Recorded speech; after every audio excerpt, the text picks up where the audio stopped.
വന്ന് എപ്പോഴും ഉണ്ട് ചേച്ചി ചേച്ചി എന്ന് വിളിച്ചുകൊണ്ട് കളിക്കാനായിട്ട്. പിള്ളേരെ നേരെ ചോദിനെ കളിക്കാൻ സമ്മതിക്കത്തില്ല. ഞാൻ അങ്ങോട്ട് ചെന്നിട്ട് ഇന്ന് 2 എണ്ണം പറഞ്ഞിട്ട് കാര്യം.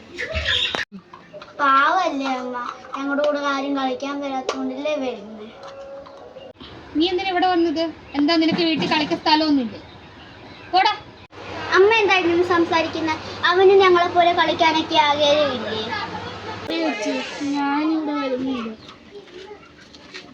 അമ്മയ്ക്ക് എന്താ എത്ര വിളിക്കണം? അവനെ ഞങ്ങളുടെ കൂടെ കളിക്കാൻ വെച്ചില്ലേ ഞങ്ങൾ അപ്പൂൻ്റെ വീട്ടിൽ പോയി കളിക്കും കേട്ടല്ലോ. സോറി മോളെ, നീ ദേഷ്യപ്പെടാതെ. അമ്മയ്ക്ക് എന്തോ അങ്ങനെ പറ്റിപ്പോയി. നിങ്ങളൊരു കാര്യം ചെയ്യും, അവനെ പോയി വിളിച്ചോണ്ടോ.